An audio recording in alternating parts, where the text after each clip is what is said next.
We're back, and this is, again, Radio Entrepreneurs, and we can be found anywhere on the web. Just type in Radio Entrepreneurs, and you can get your smartphone app. I just found out we crossed the 64,000 mark for our YouTube videos being watched, so clearly someone's listening to Radio Entrepreneurs. Our next guest, a good friend of Radio Entrepreneurs and a really interesting guy, Jeffrey Robbins, partner at Mintz Levin, the law firm, but also the former chair of the Anti-Defamation League in New England. Welcome. Thank you. It's nice to be here again. Good time to be in here with what's been going on in Congress, Iran, and everything. Any thoughts you want to share? Well, it's a pretty intense time. I mean, over the last couple of weeks, we've seen focus, I think, in a way we have not seen before on, the prospect of Iran, which is the leading state sponsor of terror, getting nuclear weapons. There's been a lot of ugliness, a lot of anger, a lot of politics. But I think that the good thing is that American people seem to be able to separate the wheat from the chaff and are focused in on what a serious threat this is, not just to the Middle East, but to the United States. Right. I thought most people were able to separate out the politics on this topic, and I was feeling good about it until I watched Bill Maher last week. It seems like some people just cannot get out of their frame of reference.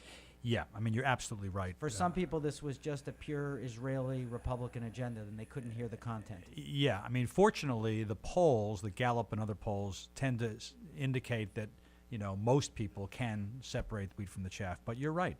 There has been a tendency to make this a Democrat-Republican thing, which makes no sense at all. I mean, the prospect, the image of some members of Congress on the Democratic side, unfortunately, boycotting a substantive discussion about the threat of nuclear weapons on the part of Iran because they didn't like the guy who had invited the Israeli prime minister, because the guy who invited him was the Speaker of the House from the other party.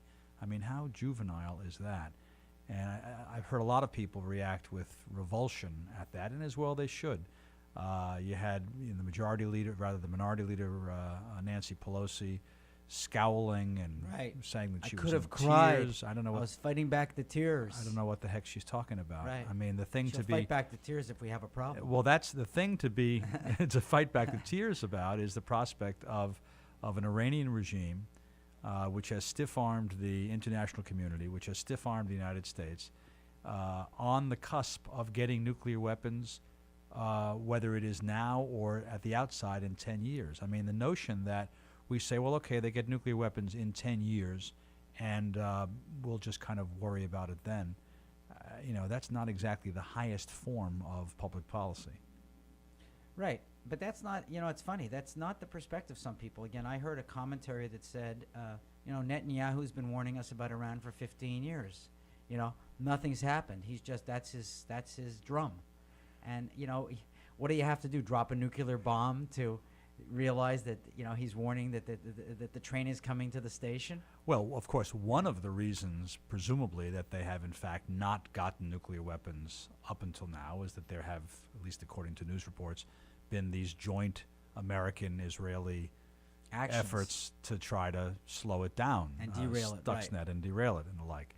But when I hear people like Bill Maher or others say, "Oh, this is just some kind of Netanyahu thing," whatever you think about Netanyahu, good or bad, to get reelected, again, this is not Guatemala getting a box of old rifles. This is Iran getting nuclear weapons, for goodness sake. It seems to me that having a serious public policy debate about that ain't the worst idea in the world. The position of the Obama administration, and I say this as a Democrat who voted for Obama twice, is, we really shouldn't be talking about this before it's signed, and you can't really do anything about it after it's signed. So it's like, heads you win, let us tails do our you lose. thing and leave us alone. Exactly. And congressional review, what role does Congress, after all, have in reviewing a deal which is only going to give Iran nuclear weapons in 10 years? These are from the same folks who quite properly said that it was wrong-headed and bad public policy, or worse, for the executive branch under Bush to have carte blanche on Iraq. They said, well, Congress ought to be able to review that. And they were totally right.